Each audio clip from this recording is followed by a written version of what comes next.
Good morning, and what a beautiful morning it is. What we're going to do today is go over our schedule. We got kind of a busy, exciting schedule today, and wanted to go over it with you, and also talk about some other things. One thing that we've had a friend now that has come on from New Zealand, Robin, who's informed us greatly about some of the differences that are going on with the COVID 19 outbreak. And I began looking at the numbers again and again, and they began to become more disturbing, especially when it compares to the way we're addressing the COVID 19 outbreak compared to the way they are. And let's go through a couple of things here first, and we'll get back to that. Well, actually, let's do this. Why don't we go ahead and get that out of the way? Um, One thing I do want to do, yeah, let's go back to our schedule. One thing I do want to do is say thank you to Sammy, who came on a Saturday night and put on an awesome, awesome concert. Kind of reminds me of Jimmy Buffett, his style. Has a lot of his own original music, and he's down, and this was live from Miami. Had a really good turnout, really good views.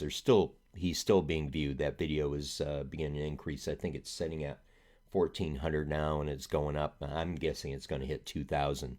A lot of fan drawing, so he brought on a lot of people and made about $200 for the Habitat for Humanity of Northwest Indiana.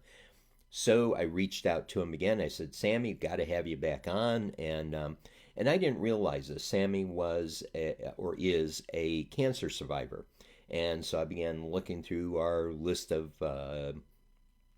outreaches that we do, and one of them was the Cancer Resource Center of Munster. So I asked him if he would entertain coming on and doing a benefit for the Cancer Resource Center, and boom. So look out for that date. He's extremely entertaining. If you like Jimmy Buffett style music, you're going to love him. Yeah, and the one song, "The Beer Hunter," Kelly just couldn't help herself. She almost fell off the bed. It was funny.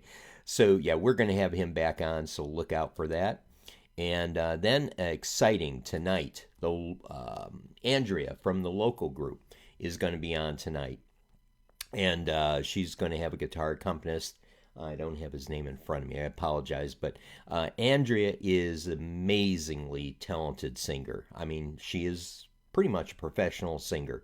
The local group is a professional group that travels throughout the Chicago area, does a lot of big time venues, such as the House of Blues, a lot of big time venues. But she is an amazingly talented vocalist, and I can't wait for you guys to hear. Um, so she's going to be on at 6. However, we are going to bring her on earlier and interview her 15 minutes ahead of time. So 5:45, set your clocks and look out for that, because she will tell you how she began her career and so on.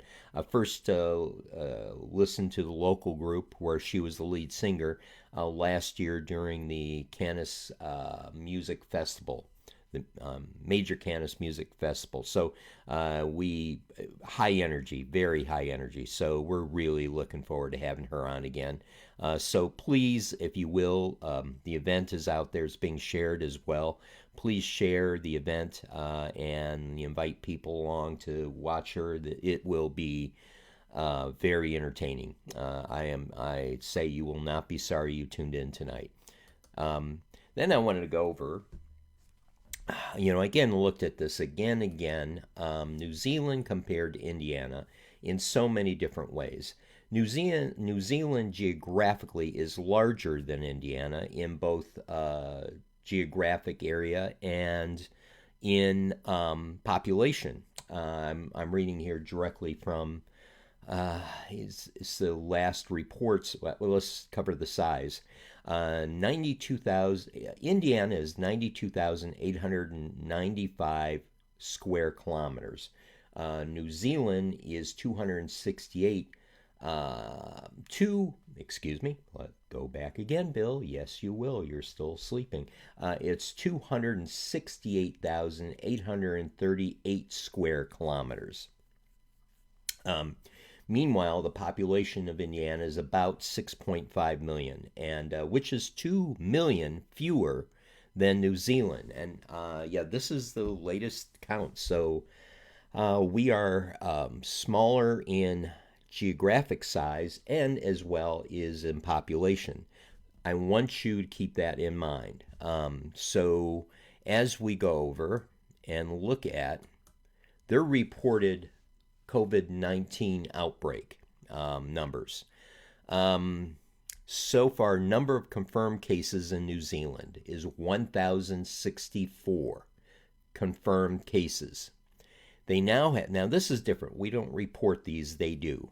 They have probable cases. I think these people are exhibiting symptoms and are waiting to be tested. So they have 285 of those for a total of 1,349 total confirmed and probable cases.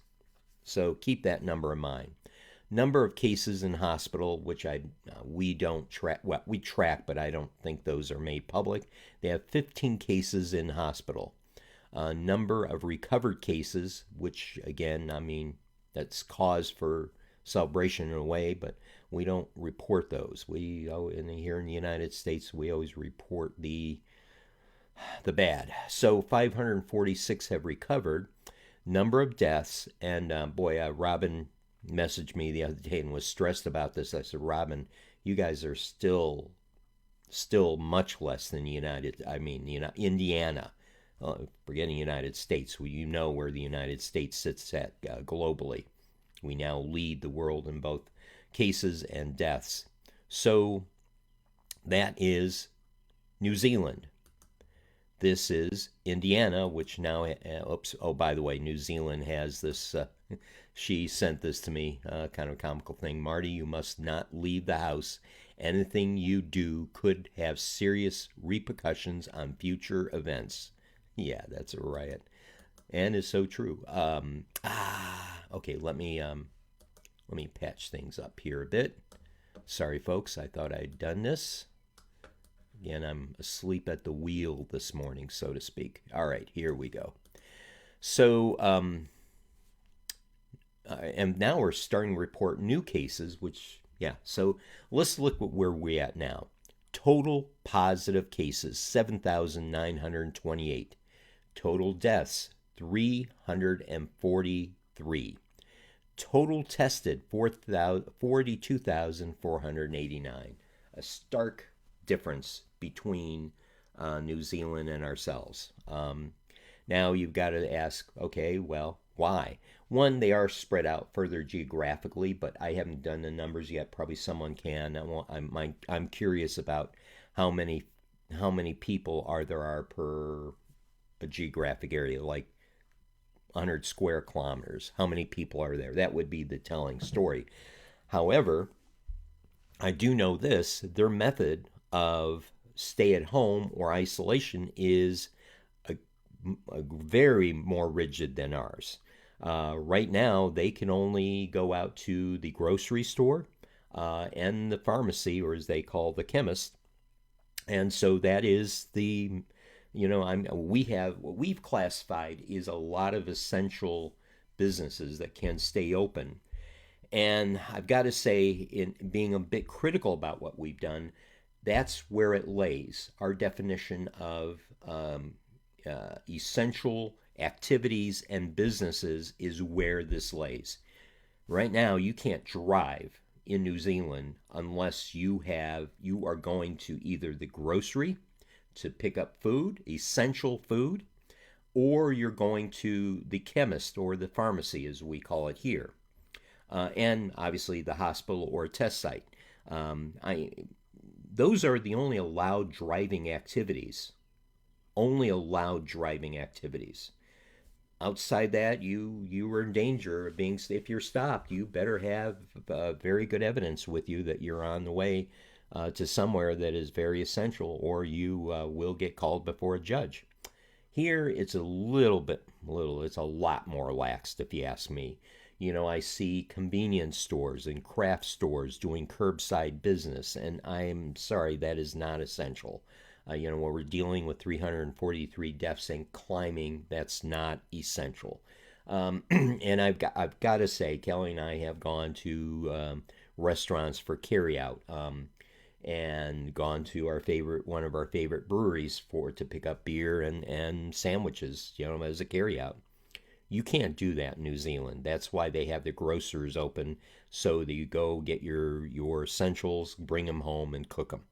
Um, yeah, and so completely different way of looking at things. And I want you to keep that in mind as you're going out to get a lampshade or a gift item or a cookie or something of that nature. And we've got to be caught. Oh, by the way, the other, I think we both agree on this one is their petrol or gas.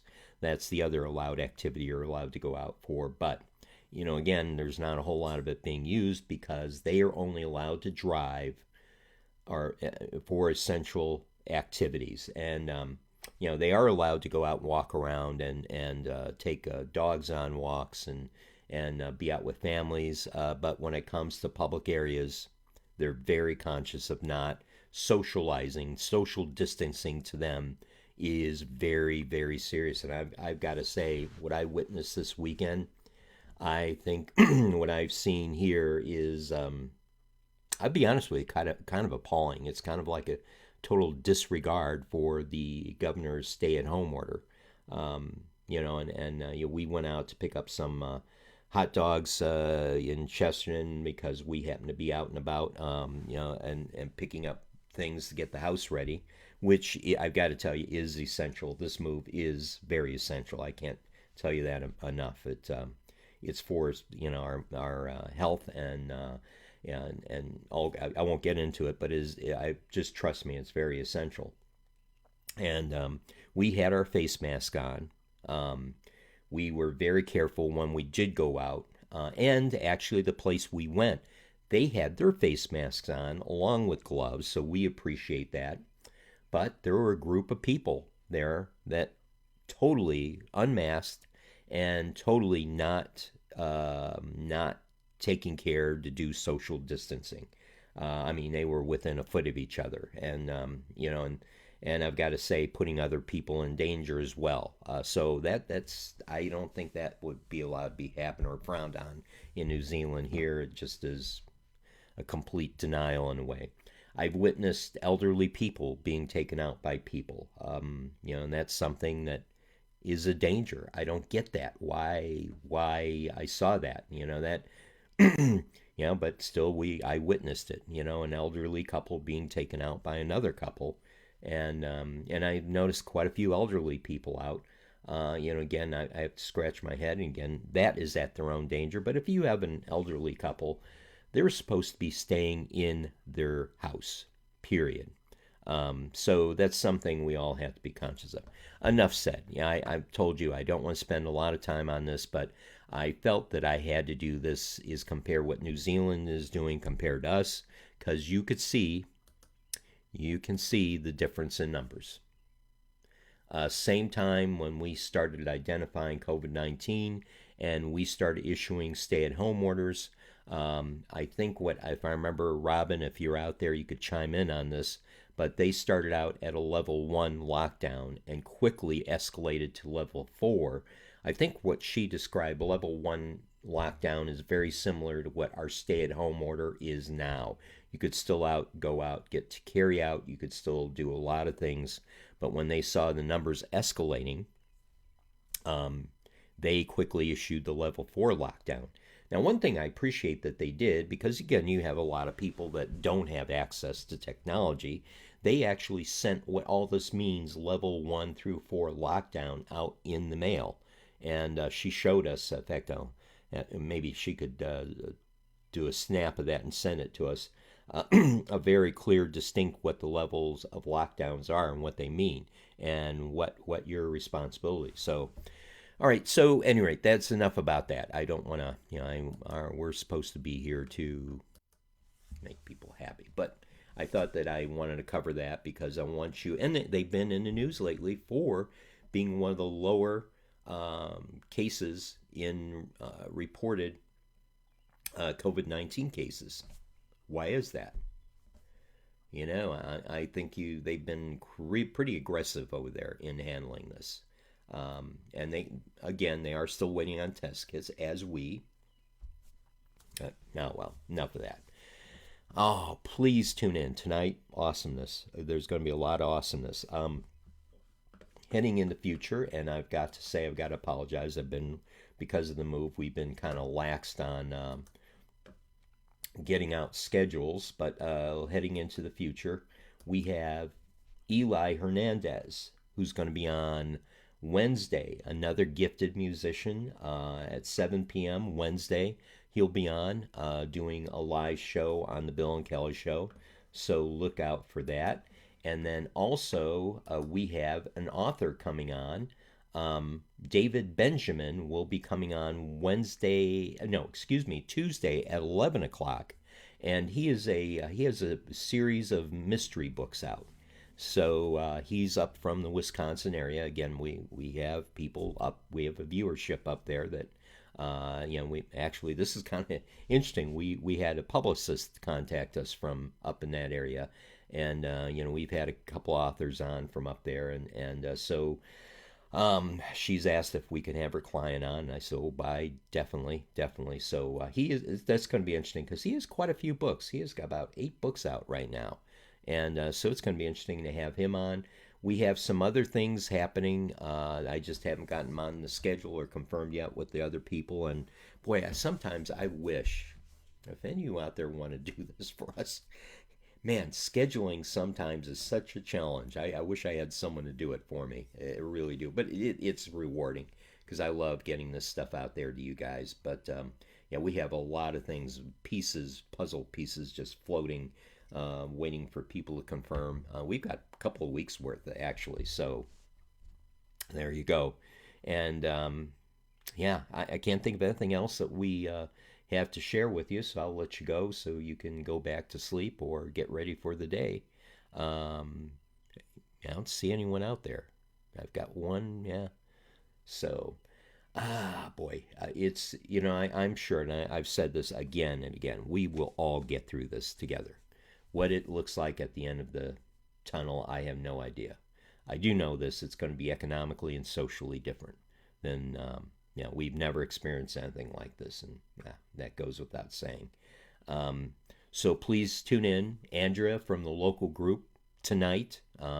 Try to tune a little bit early, about 5:45, because we will be on Zoom, interviewing her on Zoom, along with her accompanist. And then tomorrow we have David Benjamin, who's an author. He will be on at 11 o'clock tomorrow talking to us about his books and his inspiration for writing. And then on Wednesday, we will have, just bear with me, Eli, Wednesday at 7 p.m. on Wednesday. He will come on and entertain us with music. So there you have it. So far this week, again, we have a lot more than that. It's just waiting on people to get back with us on their schedule. I invited Sammy back. Sammy's coming back. In fact, a couple of them I'm going to reach back out that really had great viewerships, and we're going to invite them back out. And each one of these is for a charity. First of all, we want to do this to entertain you, to keep you lighthearted and smile on your face. But we want to do it for charity. We do have one magician coming on. And again, we're waiting for him to get back to us and find out what date that's going to be on. So I'm hoping every day we'll have something going on here. So with that, we'll say goodbye for now. And please stay safe. And remember, even though we're under a stay-home directive, I want you to look at the numbers I just showed you and think about that twice before you go out. Is it absolutely essential that I go out and get this? We do have hardware stores. Actually, it's something I just noticed. One of the hardware stores that we went to pick something up, because that is essential. Home supplies and repair, it's essential. They're a call ahead now. You have to pre-order it and make an appointment and pick up whatever you want. There's still people not doing that out there. And I right now I think the governor classifies restaurants as the only people that are really allowed to do takeout orders and curbside service, as long as a home building essentials and repair. Outside that, I don't, and pharmacy as well. So I want you all to be safe and act responsibly, and we'll go from there. And oh, I hope you had a great Easter with your families. We did a Zoom meeting ourselves, and man, how can if you guys could just see the Zoom meetings, man, my grandkids are man, oh man. But I'll be closer to them soon, so it's going to be all good, and hopefully this is all going to be over, so I can pick them up and hug them and chase them around the house and do what I usually do with them. So with that, I will let you go. Please enjoy this day, and try to get out for a walk, and if you miss somebody, set up a FaceTime, Zoom, Skype, whatever you use, whatever you do. I encourage you to do a video conference if you can, because it's that much better than talking on the phone. I've got to say. But if phone is the only thing you can do, do that. Reach out to somebody and contact them technology wise, and it'll make you happier. We're reaching out to someone in New Zealand. We've got a great friendship with Robin. Yeah, we appreciate her because we're being exposed to a completely different lifestyle than what we're used to, and oh my gosh, is she a great artist too? We saw some of her stuff last night, and so she'll come on the show again. I really love that because it's always good to bring on someone that comes from a different culture and a different country to talk about what they do and compare to what we do here, and both what we're going through now and just otherwise. It's amazing. So, all right, we will let you go, and hope you enjoy the day. And please take care, be safe, and we'll say goodbye for now.